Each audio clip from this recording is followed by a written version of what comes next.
Hey everybody, it's Lon.TV, and we're taking a look today at the Clicks keyboard. This is a keyboard case for the iPhone, and today we're looking at the new one they just came out with for the iPhone 16. And I've got my iPhone 16 Pro Max in the case right now. And this comes from MrMobile, who many of you probably follow here on YouTube, and they let me take one of these home from their CES booth as I was visiting the show this year in Las Vegas. And we're going to get into this keyboard in just a second, but I do want to let you know, in the interest of full disclosure, that the company provided this to the channel free of charge. However, they did not review or approve what you're about to see before it was uploaded. This is not a sponsored review, and all the opinions you're about to hear are my own. So let's get into it now and check out what this unique case is all about. Now, the price point on this comes in at $159 for the larger iPhone 16 models. The smaller ones cost $139. They have a version of the keyboard for the 14 and the 15 models as well, but the 16 version here offers some new features that I'll talk about as we're working our way through the review here. Now, the first question is, why do you need a keyboard case when you've got a great onboard keyboard for your iPhone? And I want to give the marketing team at Clicks a lot of credit, because they come out of the gate in their pitch saying this is not for everyone, but people who really enjoy a physical keyboard, I think, might see the use case for having a keyboard attached to your phone, even if it does add length to it. As you can see here, my phone is quite long now with the keyboard at the bottom. And over the years, I've reviewed a lot of phones with integrated keyboards. Some of the more popular ones I've looked at come from a company called Unihertz, who made Android smartphones with BlackBerry-style keyboards. And I got a lot of traffic on those videos because some people really like having a physical keyboard that they can type on. The typing experience here is actually pretty good. It does take a little bit of time to get used to it, but I've been playing with this all weekend, and I found that I can now type pretty quickly on here, and the iPhone's autocorrect will correct some of your spelling errors as you're going, very similar to how the on-screen keyboard works. So from a standpoint of getting used to it, it doesn't take all that long. And if you are someone who really likes a physical keyboard, I think your amount of time it takes to get used to it is going to be pretty short. What I like about it, too, is that it's got a backlight on it. So in the dark, your keys will be very nicely illuminated, as you can see here. The backlight will shut off after a couple of seconds to preserve the battery, but you can just tap it to put them back on again. And the keys, although they're not like the BlackBerry keys, are angled in such a way that you don't get a lot of mistypes. As you can see here, they've got the keys kind of angling away from each other, so you can very easily feel your way around. Additionally, and it might be hard to see on camera here, they have two little nubs above the F and the J key, so you can get yourself centered if you're not looking directly at the keyboard. Very similar to the little notches you'll find on a traditional keyboard for finding the home row.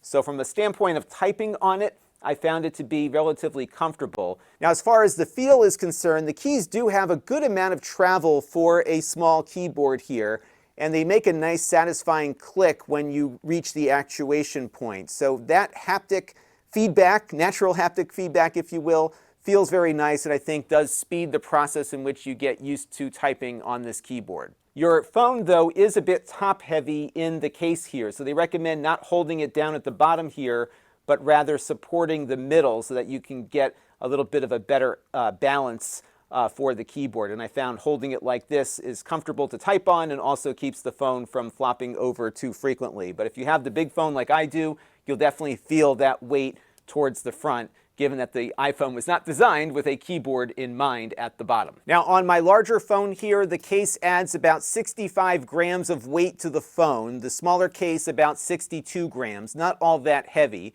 I also found it's very easy to get the phone in and out of it. So what you do here is just push against the camera bump here to pop it out and pull it out. And then to put the phone back in, you just slide it down on top of the USB-C port here and snap it back into place, and you're good to go. This works over USB-C, not Bluetooth. There is no pairing that you have to do first. There is an app that I'll show you in a minute that does accompany the keyboard. It's not required, but it's good for getting firmware updates and whatnot going to the phone. On the side here, as you can see, all the buttons here line up. You also get that carve out here for the new photo button, which I'm not using on my phone. But if you are using that button, you can get at it there. And of course, your cameras have a nice little lip there to prevent them from being placed down onto the surface of a desk when it's laying flat here. So decent case in addition to adding the functionality of the keyboard. There's a couple of other cool things that you can do with the keyboard here attached. The first is that you get access to keyboard shortcuts that are part of iOS. So for example, if I hold down the Command key and H, I can go home. If I hold down the Command key and space, I can get my search window to pop up here. And there's a bunch of other shortcuts that you can initiate by doing these key commands, and they have a whole cheat sheet available to you. And that's all built right into iOS. If you attached a Bluetooth keyboard to your phone, you could do similar things as well. Now I can also pull up the transcription feature on my phone just by pushing this button down here. So if I tap this and now I start talking, you will see that the microphone popped up and I'm able to type a lot quicker just by speaking to my phone. And then when I'm done, push it again here and it turns itself off. Now they also have a few other neat features that you can enable here, including having the keyboard launch shortcuts inside of your iPhone. So to get these to work, you have to go into your accessibility menu and toggle on full keyboard access. And then I went over to commands here and I assigned the S key to my toggle accessory shortcut that turns my light on and off above me here. So if I just jump out of here real quick and hold down the shortcut button and tap S twice, what you'll see here is my light on the top of my head here going off and then back on again just by double tapping the S key. So you could launch apps that way. You can do a whole bunch of other neat things with that. But I did find that a few of my apps didn't like having that full keyboard accessibility option enabled. So for example, inside of Pages here, which was the word processor I've been using to demo, when I hit the spacebar here, things get a little funky. So some apps are going to be affected by this, others not. But you will have to do a little bit of trial and error to get everything working the way you want it to. But there's a definite use case here, I think, for apps that support the keyboard well. Here's a good example. I've got a spreadsheet open here with a lot of rows on screen, and I can go in and edit any of these rows without having to really worry about losing much screen real estate. So I can add some text here to the mix if I want, and I still have view of most of what I'm seeing on screen. But you can see how much of the screen you'll lose when you enable the on-screen keyboard here. So without it, I've got a lot more screen real estate to play with. Here's another example. This is Instagram, and I'm doing a vertical video here, and if I wanted to add some text to the video, I can go ahead here and do that without losing the entire image. So I can fit the whole video on screen and type over it. If my keyboard was enabled here, I would lose part of that image. So there's some, I think, utility here to having a keyboard separate from the rest of the device. But not all apps play nicely with an external keyboard. Here's an example with a short that I'm trying to make on the YouTube app. If I go ahead here and hit the A button here to add text, it just doesn't seem to give me that text window as an option. I found that when I take the phone out of the case, I can then add the text without issue. And this is because YouTube Shorts doesn't support external keyboards for adding text to the screen. It would be nice for them to support it because I think there are some accessibility benefits by giving people a choice of input device. So this might be something to hammer YouTube about. And in fairness, TikTok has the same problem right now when trying to add text with the keyboard attached. But many other apps work quite well, and you do reclaim a good amount of screen real estate. Now, as far as charging your phone, you can plug a USB-C cable into the bottom here, and it will pass through power into your phone through the keyboard. This version of the case now supports Magsafe as well. So if you have a Magsafe charger like the one I have here on the desk here, once you get everything aligned, it will stick to it magnetically and begin charging the phone, as you can see here.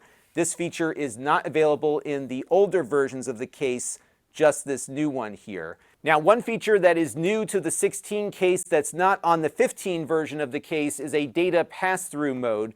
This will allow you to connect your phone to another device to transfer data or be able to use CarPlay or something that requires some data transfer to initiate. To turn the mode on, you hold down the 1, 2, 3 key here in the spacebar. That will put your keyboard into data mode, and now you can pass data back and forth. But the keyboard is disabled when data mode is on. And then to switch out here, you just hold down that same button combination again to return. I did try to pass video through to an external monitor. That did not work, but data modes do work, including CarPlay. Now, there's also an app that accompanies your keyboard that you can use for configuration. On the first screen here, you can adjust the brightness of the backlight or disable it completely. You also have a timeout function here as well for when it shuts off. They also have some things that you can use to control the behavior of the keyboard or enable or disable features. So for example, they have something called cursor mode here, and if you hold down 1, 2, 3 and the command button, you can turn your keyboard into arrow keys for maneuvering the cursor around. And if you don't want that mode on, you can just turn it off here inside the app. They also have some other things like adjusting your currency symbol and a few other features that you can tweak here as well. One thing I would love to see them add to the screen is the ability to program macros directly into the keyboard so you don't have to enable the accessibility features. I would love to be able to type out my address, for example, just with a quick key press and have that baked into the keyboard, similar to what we see on gaming keyboards, and maybe they can add that in the future. I'll let Mr. Mobile know about that. Over here, you've got your firmware update, and then they've got some of the shortcuts that you can add to your phone. And what I really like about this is that they've got a bunch of pre-baked recipes for Apple shortcuts that you can play with and figure out how shortcuts works and how you can make better use of this feature on the iPhone. Shortcuts, I think, is one of the lesser known features amongst general consumers, but you can add a lot of cool automation right into your phone. And even if you don't use the keyboard for these shortcuts, these will still work on their own. So lots of fun to play around with this and get a feel for shortcuts, and it's a nice curation of very useful little tools that can automate some tasks on your phone. So there you go, the Clicks keyboard. I found it to be a very nice typing surface if you are looking for physical keys on your iPhone. It's not all that practical all the time. It certainly adds a lot of length to your phone, especially the larger Pro Max here, but it's a nice typing surface. The keys feel really good. It's easy to find your way around without looking at them once you get used to the keys. And I really like the click they make as you type on them. And of course, there's some utility that you'll get from apps that support external keyboards by getting some of your screen real estate back. That'll do it for this one. Until next time, this is Lon.TV. Thanks for watching.